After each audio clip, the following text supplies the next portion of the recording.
Thank you, Paula. So let's turn this over to Chris and we'll get started because we would like to have the presentation and plenty of time for people to talk and ask questions too.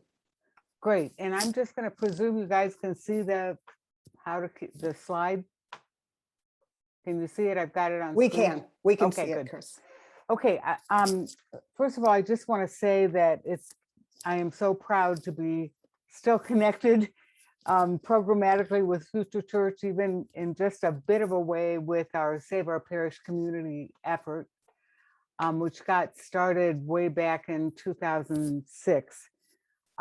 Second of all, I want to let you all know I'm working on a book about Sister Kate Kunstler, the pioneering canon lawyer who really changed, along with a whole bunch of vibrant, incredible parishioners, changed how the Vatican was responding to wholesale massive closings of priests. So the first part, I'm really going to talk about the history of how we went from the Vatican rubber stamping every decision made by a US bishop to suddenly people appealing and finally winning and being able to keep their parishes and their churches open. So before I do that, just want to bear with me, I didn't do slides for this. Brief statistics. Between 2000 and 2020, the number of US priests decreased by 23%, going from 45,000 to 35,000 in 20 years. And in 2020, because of aging, 65% of diocesan priests, only 65% were engaged actively in ministry. Yet, the number of parish-connected US Catholics over the same time period increased by 7.8 million, so that we're now up to 67.7 million in 2020. These statistics are all from the Center for Applied Research on the Apostolate in Georgetown. So, for far too many bishops, the easy solution has been to shrink the number of parishes to fit the number of priests. And the trend has been to herd Catholics into ever larger churches. And to do this, bishops have been merging financially viable and ministerially effective parish communities, and in many cases, hoping to sell their churches. Between 2000 and 2020, US bishops closed 2,533 parishes for a 13% decline overall. And usually the preponderance of the closures are affecting small, socially conscious parish communities that serve low-income neighborhoods. If they're in a city or in a rural area, they are really the social gathering network for all of the surrounding farming community. Okay, I'll go on with our slides then, how to keep parishes open at a time of fewer priests. And Deb, were you going to do this part? This is I can do it. Also I did was put together just very quickly. Okay. Since this is really focused quite a bit, and we're hopeful that this will be useful to people who aren't from the Archdiocese of Cincinnati, because these processes are oftentimes similar. But what we know from the Beacons of Light process is that eventually it looks to that he could close 70% of the parishes eventually in the Archdiocese. It's a big Archdiocese, but 70% of the parish closing is a big deal for us to consider. And if you look at how other people are looking at what's happening in Cincinnati, they are wondering if this is going to be the model for all other kinds of for bishops to use going forward. So we know that he formally announced this in July. We know that Father Jan Schmidt is leading this process. And so, you know, the maps went up, and he gave a period of October 1 through October 20 to send feedback on the plan. So if you haven't already, everybody that's on this call should at the very least, get onto the website and offer some feedback. I will give you some links to 2 letters that we have templates for. One is to offer feedback If you don't have something already input, it's just suggestions. And then another is for a more formal canonical stake in the ground, if you will, after the feedback period is over. So I just wanted to sort of just give an overview of how radical this is, not only for the Archdiocese, but it's actually a radical reordering for if it's used as a model for the entire US Church. So it's important what we do about this. Thanks, Deb. Okay, so I'm going to give a bit of the history. In 2004, the Archdiocese of Boston was really ground zero for the whole effort to close parishes and sell churches as an outcome of the clergy sex abuse scandal. And as a result, after Cardinal Law was pretty much run out of town, Auxiliary Bishop Richard Lennon suppressed 83 parishes with a plan to close their church. All assets of the closed parishes and churches were to revert to the Archdiocese.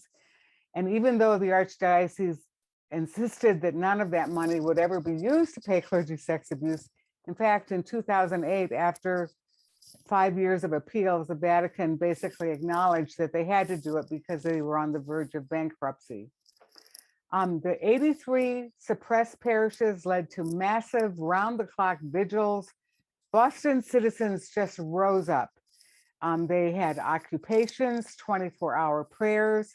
They started canonical appeals. The outcry was so strong that initially 12 parishes, the Archdiocese reversed itself and allowed 12 parishes to stay open over the next 18 months. Another 15 appealed to the Apostolic Signatura, which is the highest Supreme Court. It went through the process of clergy and then Signatura, but unfortunately, after a 10-year saga in 2014, the last appealing parish from Boston lost. And certainly all the early, and this was like a shock wave, I would say, went across the United States. I would say that, just a little factoid, the Archdiocese projected to realize $200 million from the sale of churches, but when everything was done and said, it only was 67 million. And so anyway, and I would say Cardinal Malley listed these 3 reasons why the configurations were needed: a decline in mass attendance, see if they sound familiar, a decline in mass attendance, demographic shifts of Catholics moving to suburbs, financial problems, and a declining number of priests. In actuality, because of the clergy sex abuse crisis exploding in Boston and then dioceses all over the United States, there were many other US bishops that followed Boston's lead by merging vital and viable parishes and trying to sell the churches. It solved 2 problems. One, there was a desperate need to raise money to pay attorney fees and settlements. And 2, bishops did not have enough priests to staff their parishes anyway. And so I will say it was right at this point that the Future Church Board said we have to do something. And that's when we started the Save Our Parish community effort. Okay, the next point in the timeline is 2006, because you will see as this unfolds that there were things that happened in the US and then the Vatican responds, and something happens in the US and the Vatican responds. And I'm just saying this because so much of the time, most of us think it doesn't matter what we do, they're going to get their way. Well, this is a perfect example of why it is so important for us as ordinary Catholics, baptized Catholics, to own our rights and responsibilities under canon law. In any case, in 2006, because of all the money from the closures going to the Archdiocese, the prefect of the Congregation of Clergy wrote a letter to USCCB President Skilstead to say that the US dioceses were wrongly invoking canon law, Canon 123, because he wrote in this letter, quote, "Only with great difficulty can one say that a parish becomes extinct. A parish is extinguished by the law itself only if no Catholic community any longer exists in its territory, or if no pastoral activity has taken place for 100 years. So this goes to the whole point is your parish has a right to exist, and that right is protected under canon law. The second point that Skelsted wrote, or that Hoyos wrote to the US bishops, was to tell them that most cases, what they were calling these quote unquote suppressions, were actually mergers. And for that reason, the assets and liabilities of each parish should go to the parish with whom it was merged. So, and not to the diocese. Now that was a big step because right there, it was sort of taking away at least a little bit of incentive. The next key moment in this unfolding saga of Vatican rubber stamping whatever the bishop wanted to close parishes and churches to people winning at least some cases is the story of the rural St. Mary Jamesville parish in upstate New York and Syracuse. And there is a severe priest shortage in Syracuse. The diocese wanted to reduce the parishes from 175 to 134 that would be served by fewer than 100 priests. It's even worse now. They've had to redo it all again. St. Mary Jamesville was the only church parish in its community. It was vibrant. It had 535 registered families. Over 500 people attended 2 weekend masses. It had a food pantry. It had an active parish education program for the children. It was solvent. It had no debts. However, the diocese decided to merge it with a parish that was carrying something ridiculous like say $6,000 monthly debt payment. So this was a parish that had a debt. It was 15 minutes away. And in this part of New York where the weather is so bad, would make it hard for quite a few people to get to the new parish.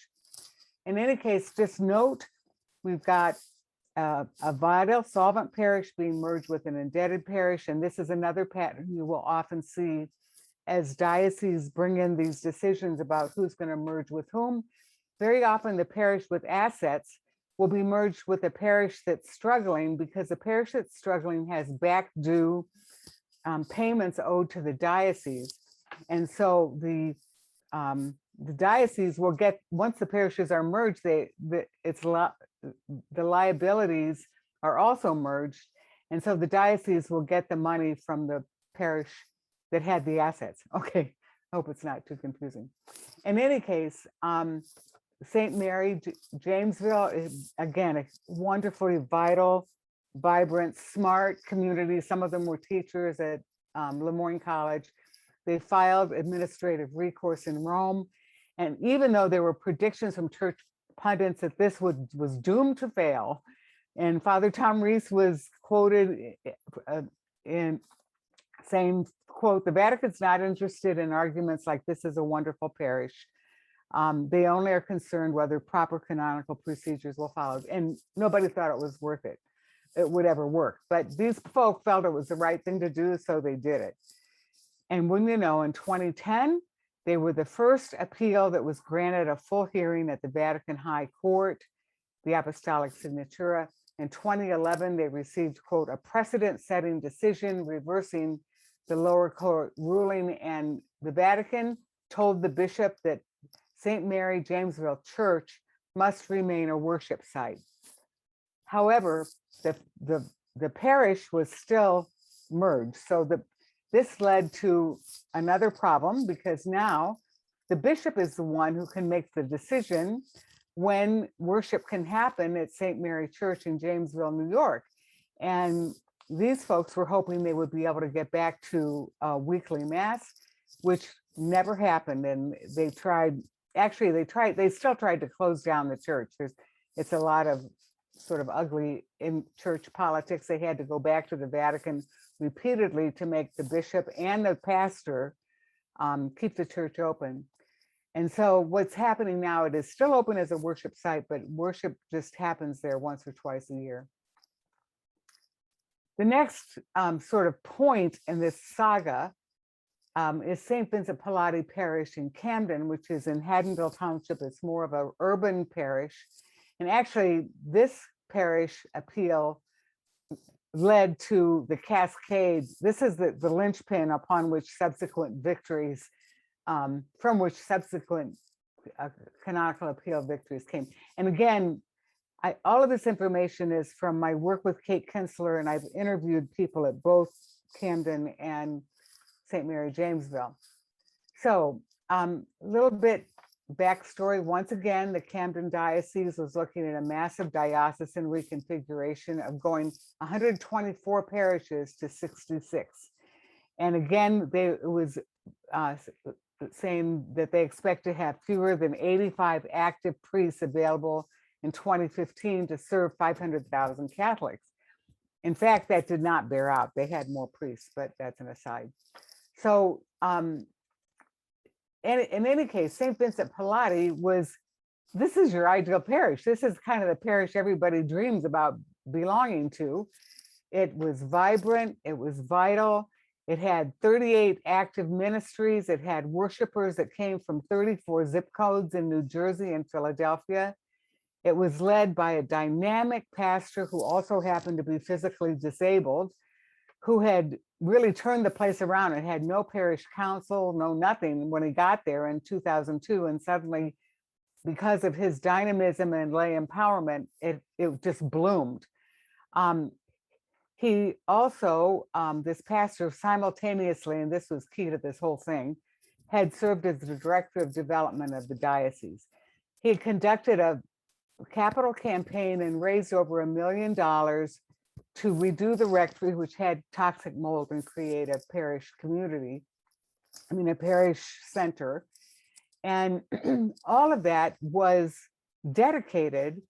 And then 4 months later, Bishop Galante announced his plan to merge the parish and make another substandard parish. It didn't have parking and stuff, the parish seat, which left St. Vincent Pallotti parish properties vulnerable to being sold, because once you are no longer a parish, you lose a lot of your parish rights. Now, the other key to this one is that the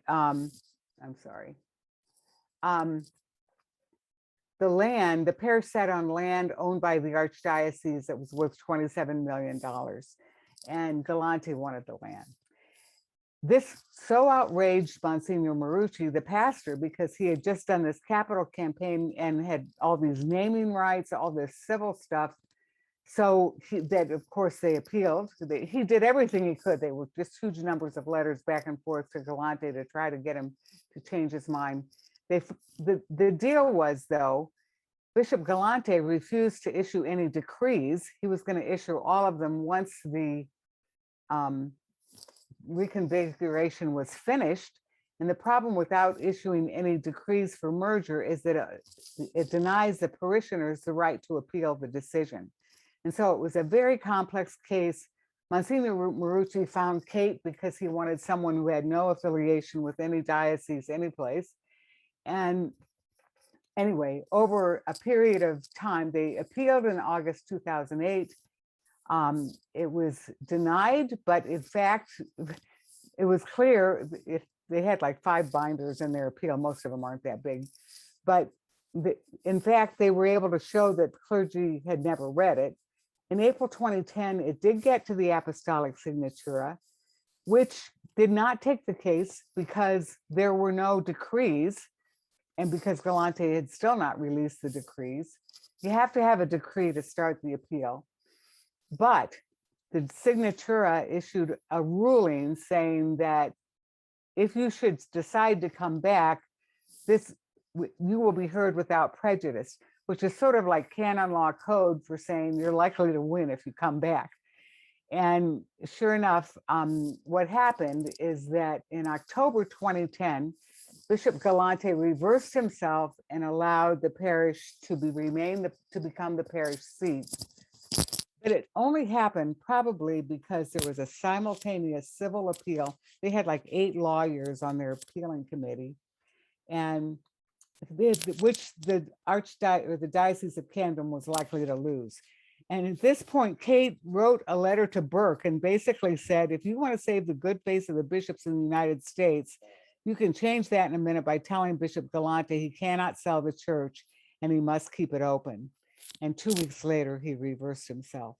So anyway, Kate, we were always proud of this because it was in October 2010 that this decision was made, and subsequent decisions then changed after that because again, I have this 2008 to 2011 because these appeals started in 2008, but they didn't get decided in 2011. And this was right at, now the Camden appeal did not get wide publication because the bishop just sort of changed his mind. And anyway, by 2011, we have a huge shift with 13 churches in Allentown, Springfield, Massachusetts, and the Buffalo Diocese winning their appeals. This just never happened. It was called a landmark change by Nicholas Caffardi, who's a canon law expert at Duquesne. This is one of those Solomon kinds of decisions because Rome was trying to thread the needle here. It upheld the bishop's suppression of the parishes in Allentown, Springfield, and Buffalo, but ruled that their churches must remain open as worship sites. Now, see, the thing with this for bishops is why would you suppress the parish community that's supplying the money to keep the churches open if you, because so it was a way of putting the brakes on some of the stuff that the bishops were trying to do, okay? Because they still would have to have all the expenses of maintaining the churches. So that was a huge little landmark on the way to, where we are now. The next landmark place, a key point, is what happened in Cleveland. And I hate it when I do this. Okay.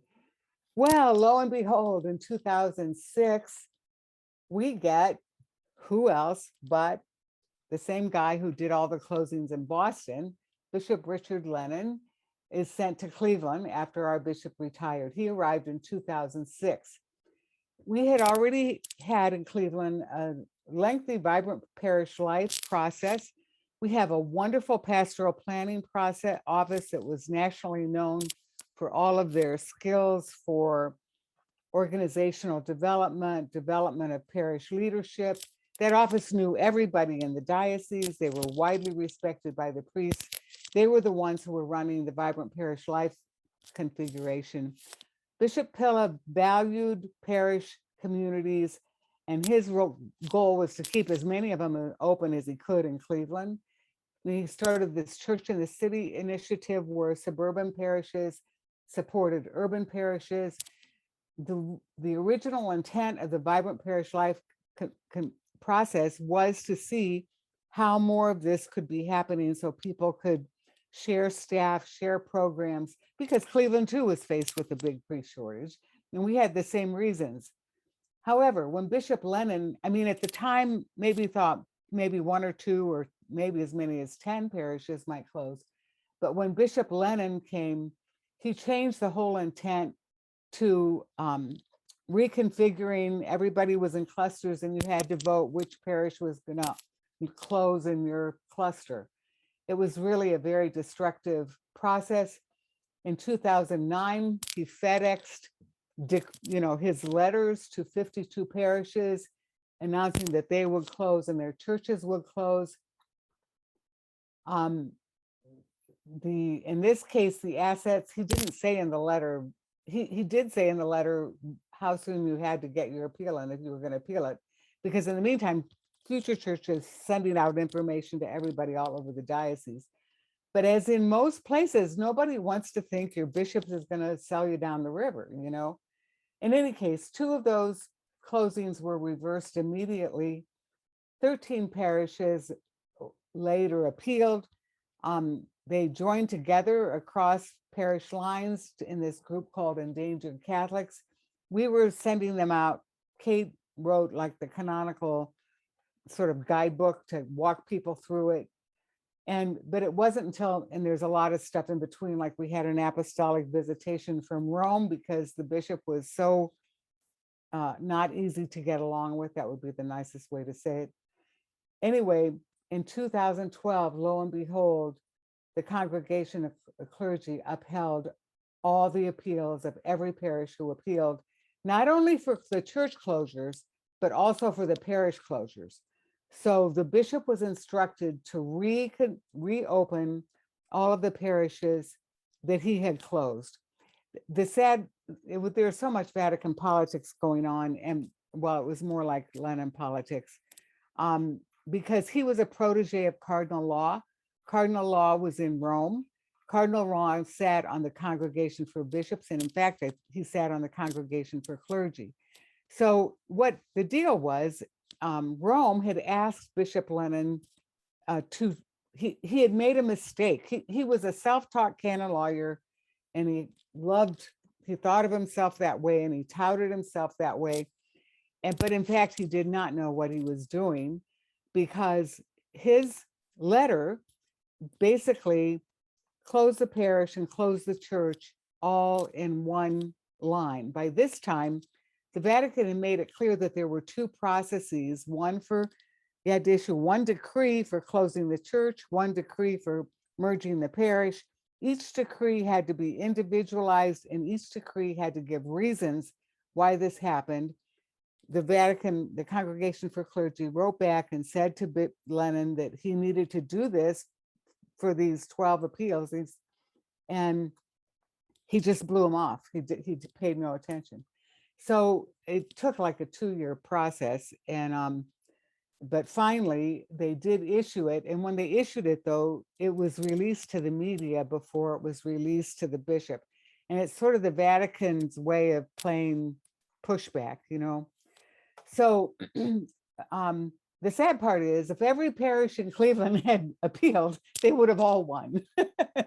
So most bishops have hopefully learned from that, not to try to do it all in one thing, but you never know.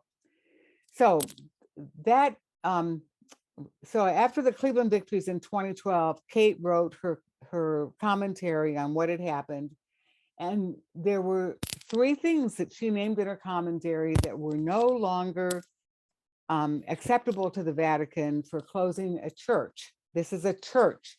You have to show a grave reason to close a church. Canon law favors the bishop when it comes to suppressing the parish, but it favors the parishioners when it comes to preserving the church. Just a little factoid there. Anyway, 3 of the things that Kate mentioned were the lack of clergy was no longer a grave enough reason to close a church. Demographic decline was no longer a grave enough reason to close and sell a church.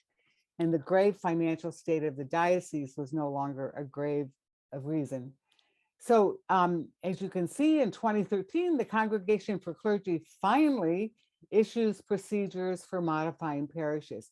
Because the fact of the matter is, when Kate started working with St. Mary Jamesville Parish back in 2007, nobody had any idea how to go about defending parish rights.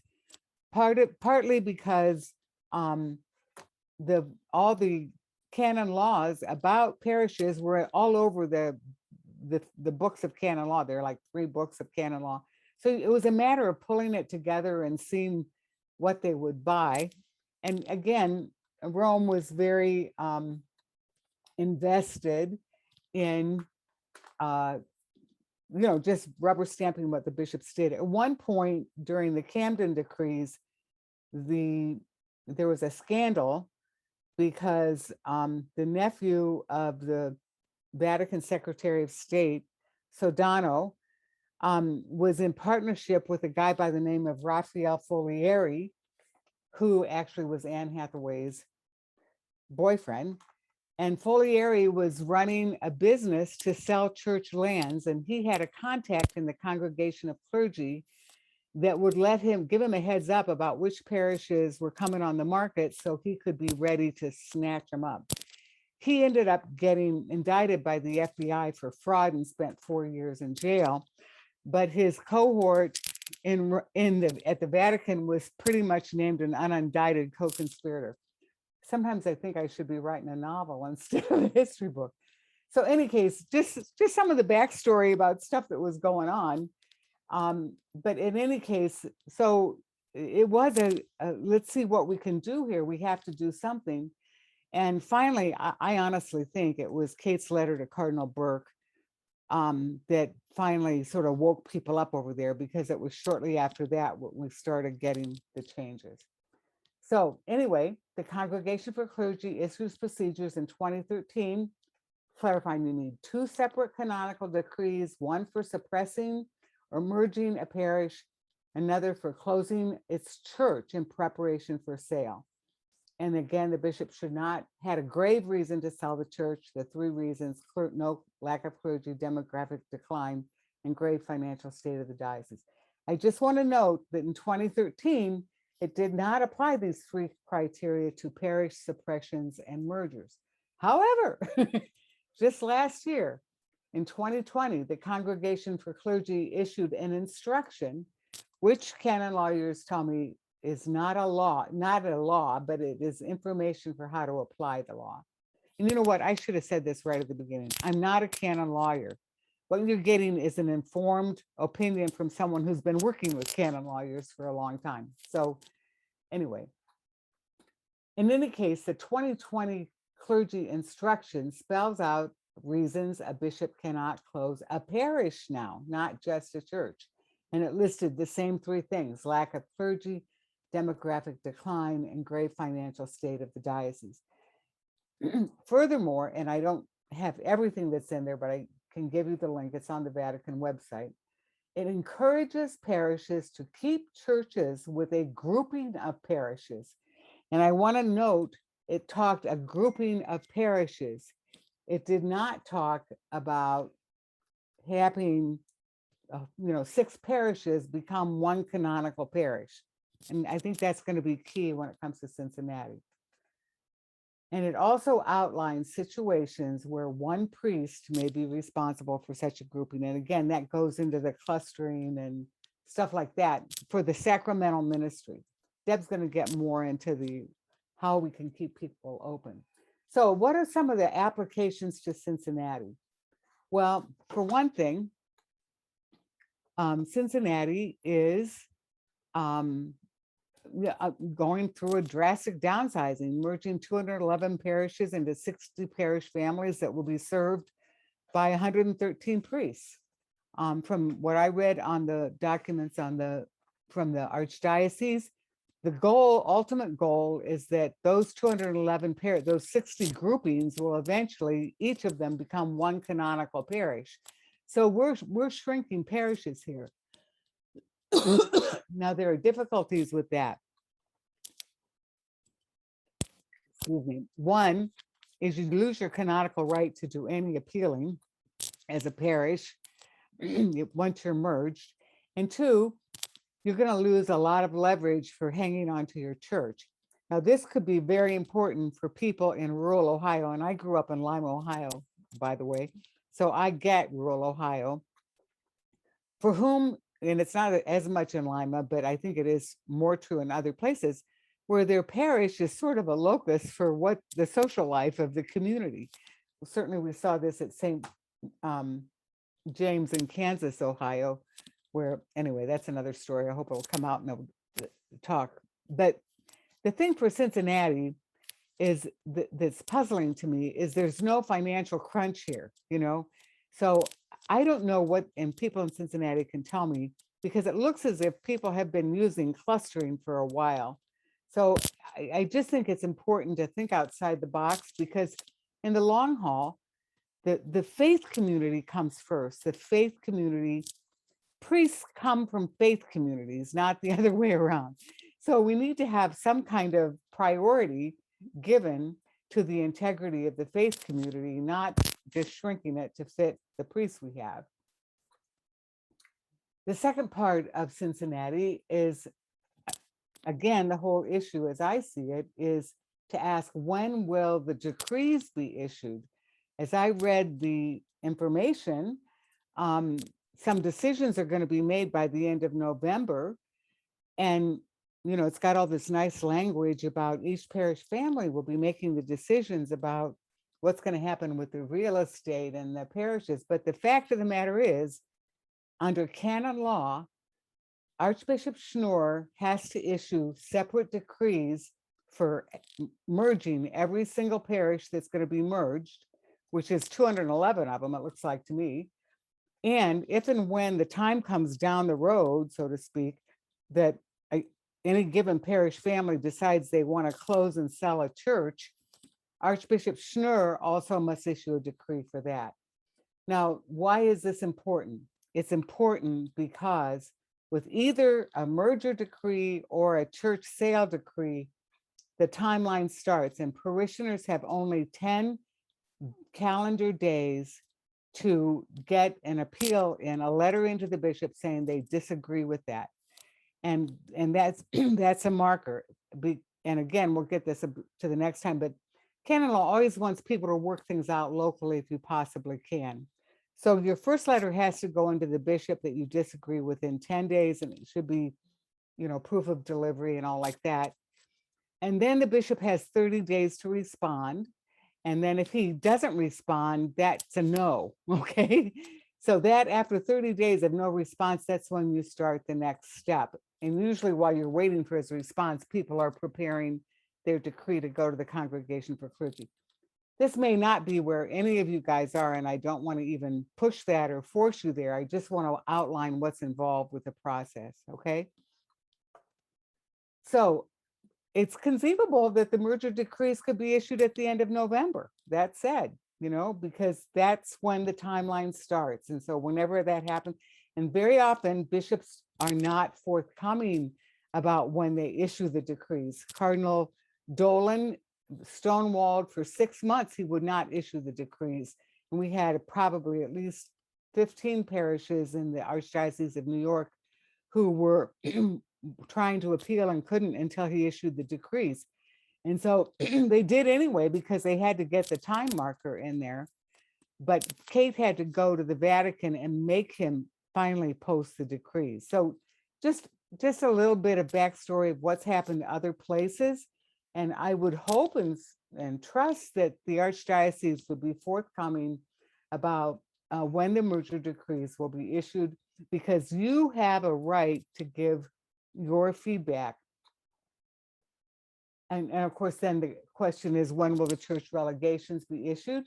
I think we have to be quite concerned about the integrity of rural parishes who will not, at least in my experience, what I've seen certainly at St. Mary's, St. James, Kansas, a couple of other places, when the Catholic Church in the small town goes, a large number of people will go to the Protestant church. They're lost to the church altogether. There was a study done by the Council on Pastoral Planning and Council Development that showed that some 40% of merged parishes lost some 40% of parishioners. I'm pretty sure it's in the information that Deb will send out, so you can see that. So we're talking losing Catholics here. We're not, it's been shown. And of course, then the integrity and ministry of urban parishes that are often providing important ministries to neighborhoods that need it the most. And I know Cincinnati has its share, just as Cleveland did. Okay, I think I'm done. Okay, over to you, Deb. So Chris, I'm just going to go through this pretty quickly and hand it back to you because we're already 45 minutes in and I know you have a little bit more. But will you just, instead of us messing around, will you just move this for me? Sure. So one of the biggest tool that we have in our toolkit is Canon 517.2. And basically there are books written on this. There's, I don't know if you can even, if we're still looking at Chris or if you can see me, but bottom line is that their 517.2 says that if, because of a shortage of priests, the bishop can appoint somebody else to run a parish. And so I think in this case, we need to really press forward with that with Archbishop Schnoor. We, in a world where in the Archdiocese of Cincinnati, where the number of priests is going to continue to decline, we need to find another way to keep parishes open. And Parish Life Coordinators are one, sort of ministry that does that. And we actually know that in 2004, there were 616 parishes that were administered by Parish Life Coordinators through 115 dioceses throughout the country. Now, you'll see in some of my slides that for a lot of reasons, the bishops have not used it, and its use has been on the decline because bishops are hesitant. Which is another reason it's important for us to push forward on that. So Chris, if you move forward on the next slide. So Canon 517.2 is, you may all know this or you may not. I wasn't aware of it until I started working for Future Church. So maybe you're all more understanding of this, but this is rooted in baptism. It was part of the 1983 revised Code of Canon Law. And it's basically there because there is this conviction that the mission of the church is the right and duty of all believers, including those of us who are doing a lot of that daily work. And so it affirms this calling in various ministerial areas, including catechesis, liturgy, care of the souls. There's this little bit of canon law about who has the full care of the souls, which is the priest. But nonetheless, in the practical day-to-day work, a parish life coordinator can really take up the role of leading a parish forward in some very important ways and keep that parish alive and vibrant. And there are studies that saying that when these parish life coordinators are in place, that the parish actually grows. It's actually more vibrant. So there's a lot of reason for us to say this is, put our stake in the ground and say, Archbishop Schnur or whichever diocese you're in, this is an important ministry and we need to invoke this instead of merging and closing parishes. So Chris, next one. And just a few stories, and I'll go through this just very quickly. But so Sister Marianne Cody was, she was appointed Parish Life Coordinator after the Bishop Bambera in Scranton or Pittsburgh had, or maybe it's Scranton, had closed closed 69 parishes. And so he decided that instead of closing this one, he would install the first Parish Life Coordinator.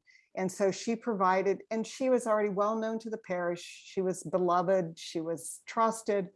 And so she provided the day-to-day pastoral leadership. And as the bishop described her, faithful witness, wise teacher, and servant leader. So, they had a priest who provided the sacramental ministry, but she provided the leadership for the parish and kept that parish strong.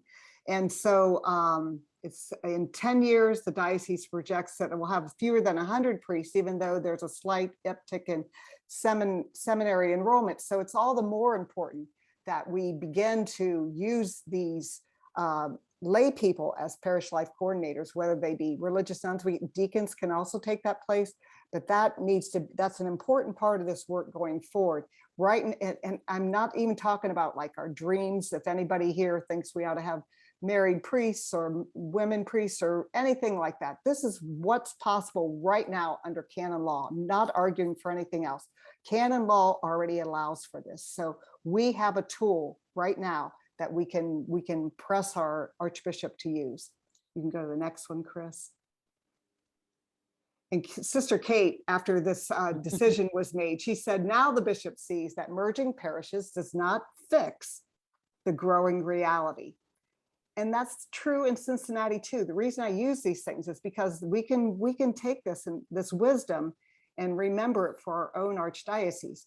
Now alternative leadership styles are being implemented, and it's about time bishops do this. You can go to the next one, Chris.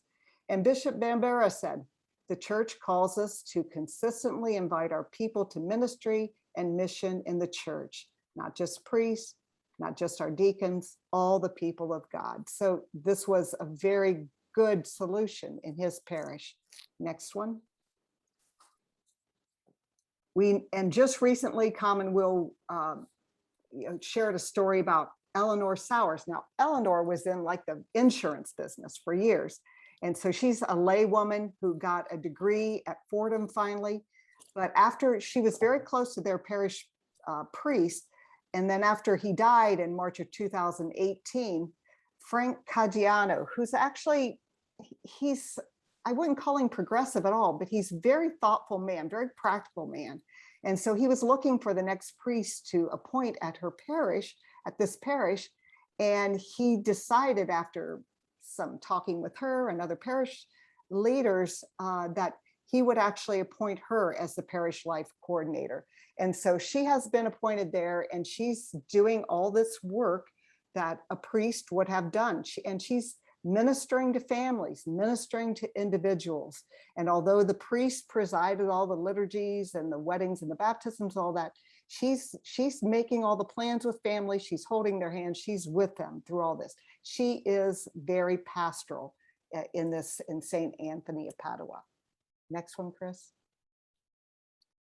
And so Boston also, after their disastrous closing of so many parishes, in 2012, they organized 288 parishes into collaboratives, which sort of sounds like maybe what Schnur wants to do, Archbishop Schnur wants to do. But here's the important part of this. Each parish retains its own canonical and civil integrity with separate finance councils, bank accounts, assets, and liabilities. That is the problem with what looks like is going to happen in Cincinnati, according to what's on the Beacons of Light page. So that's the reason I wanted to point this out, that even though they are sharing resources, sharing ministers, and sharing, people across parish boundaries, what they have done is they have maintained their own parish. And that's really important for us, because if this problem isn't going to be solved in future years, because the number of priests are going to decline, we want to keep our foot in the door and keep parishes open until we're able to develop or organically find new ways for parishes to be led and stay open. Next slide.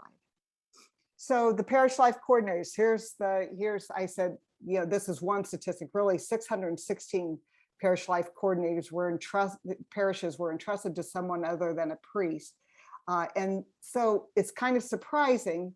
And if you go to the next slide, Chris, I think that even though there's this shortage of priests, okay, you'll see that there's a shortage of priests. This shows the decline of all priests. Go to the next one.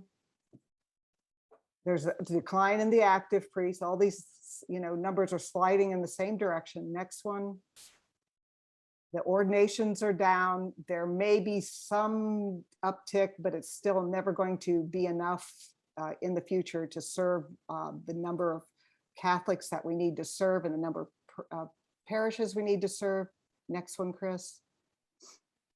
But what we have, this glorious gift in the church, is this huge boom in people becoming deacons, becoming lay pastoral ministers, becoming lay ecclesial ministers. So lay people are upticking. And so the solution to keeping parishes open is in our lay people. Next slide. But you'll see when we have this, Canon 517.2 led parishes up until 2016, and this downtrend continues, all of a sudden, bishops decided not to use them, and it's down to something like 200 and some now.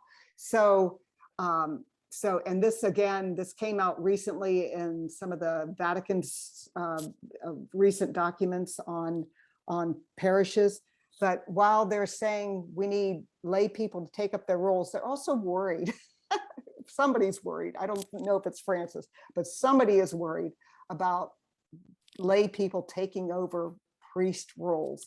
And so we have this huge problem there. We've created this huge hole where, the numbers of priests are going down, the number of lay people who are trained are going way up, and yet bishops have been more and more hesitant to use them. And that's part of what we hope to change as we look at the Cincinnati situation. Next slide. Okay, that's on to you now, Chris. Okay, so just a lot of what I'm going to talk about here actually came from a book by James Corydon that you can still get, Father James Corydon, The Parish and Catholic Tradition. And Father Jim Corydon was one of the 3 general editors of the Code of Canon Law. So this guy knows what he's talking about. He was a renowned professor on the faculty of Washington Theological Union. This book, The Parish, and he wrote a lot of other books, but this is the one that applies to us. First appeared, The Parish and Catholic Tradition is the name of it, in 1997. It first appeared. It was the first pastoral and practical guide for Catholics trying to understand how canon law applied to parishes. His theoretical guidebook outlined ways of claiming and vindicating parish rights using the administrative recourse process, which is what we call appeals, but it's the administrative recourse procedure is the official name. However, until Sister Kate began working with beleaguered parishioners in 2006, no one had successfully applied these procedures to permanently reverse a bishop's decision to suppress a parish and close its church. So this information is from Jim Corydon. Who may vindicate parish rights? The pastor, and this is all in canon law, okay? The pastor, others entrusted with the care of the parish are responsible, including pastoral administrators, parish finance and pastoral councils, and parishioners, okay? So if the pastor doesn't defend their rights, which very often they don't because it's politically troubling, any parishioner can do this, okay? So that's canon law. Some other things to consider in terms of vindicating parish rights. One is the common good. And in exercising their rights, canon law tells us, the Christian faithful, both as individuals and when gathered in associations, must take account of the common good of the church, of the rights of others, as well as their own duties towards others. This is sort of a balance. We have rights, but we have to consider about the common good. And in the end, the diocesan bishop has competence to regulate the exercise of rights which belong to the Christian faithful.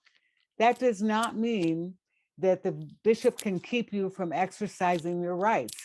That's why we have canon law.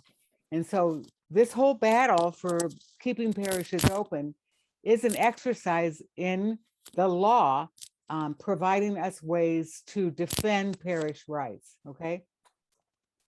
But it's also to acknowledge the legitimate leadership roles legally, okay? So the next thing from Father Jim Corydon is a shortage, and this is in canon law, a shortage of priests is not an adequate reason to suppress or combine parishes. And again, just as Deb has reiterated, canon law strongly recommends liturgies of the word, group prayer, in the absence of priests, that's canon 1248.2, clearly implying that the life and worship of the community must continue even when priestly leadership is absent. And I think that's really important. The life and worship of the community must continue. I mean, communities of faith are the body of Christ. We have a right to grow and worship and support one another in our Christian mission and outreach. Again, canons 516 and 517, just as Deb said, pastoral care may be trusted to others such as lay ministers or deacons. And this is just a few other canon laws about suppressing and combining parishes. A diocese presbyteral council, which is a body of parish priests whose function is to advise the bishop, must be consulted before any action is taken to suppress or merge parishes. About 30 years ago, 40 years ago, Cardinal Bernardin closed a parish in Chicago, and the parishioners appealed and won because he had failed to consult with the presbyteral council. Unfortunately, well, what he did is he just went back and consulted them and ended up closing the parish. But just so you know, there have been, anyway, this is a step. And also, this is equally important, those with rights or interests in the parish must also be consulted. This is why you are being asked to give feedback in Cincinnati to the Beacons of Light plan. The bishop is obligated under canon law to consult with those whose rights and interests are involved. So then Corrigan lists 4 kinds of lines of action to vindicate rights. Now this slide, I sent this to Devin, I didn't clarify it well, but the first 2 are encouragement and awareness, and the second line is direct appeal, conciliation, or mediation.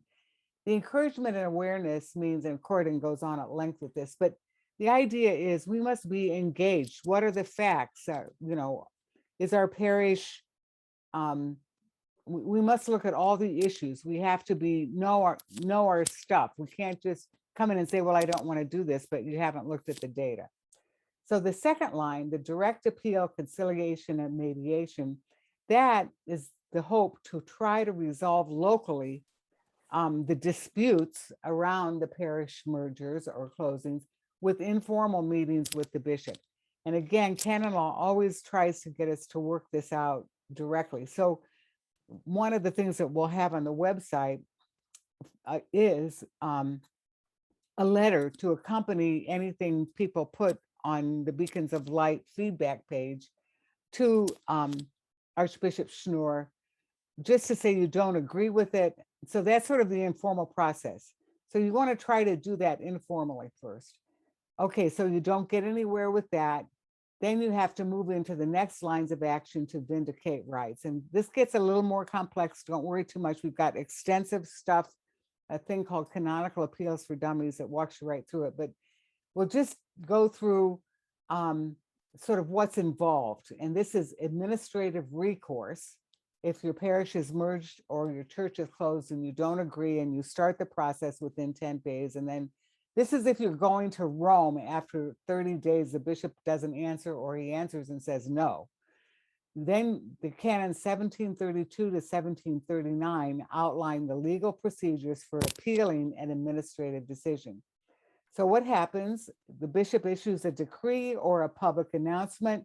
You get your letter in within 10 days.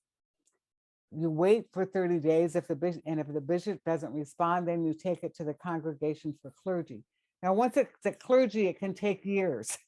And in the meantime, the bishop can go ahead and close your church, but he can't sell anything and he can't get rid of any of the goods. Technically in canon law, he's supposed to keep it open, but most of the time they don't. And that's another thing. So anyway, it can take years.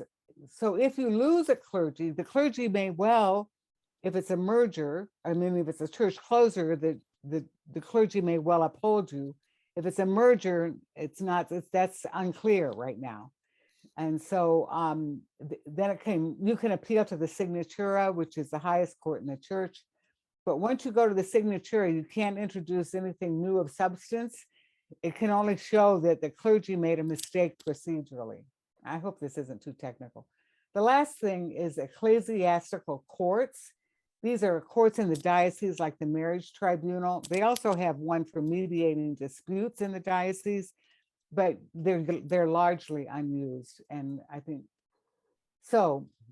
And this ends this part of it. And I just want to reiterate, for those of you who have grown up with a lifelong respect for the leadership structures and governments in our church, as I have, just need to say that claiming and defending parish rights does not in any way denigrate the legitimate authority of church leaders or the communal nature of the church. These are our legal rights and responsibilities in canon law. Instead, claiming parish rights emphasizes the communitarian principle within the church and focuses on the church's true nature as a communion of local communities. This is straight Vatican II, okay? This is church as a people of God. We are a community of communities. Now, very many times you wouldn't know it with how things come down, but this is in fact Vatican II. And so Corrigan concludes here that such claiming and working for parish rights is an authentic expression of the Catholic tradition. How are we doing? Great.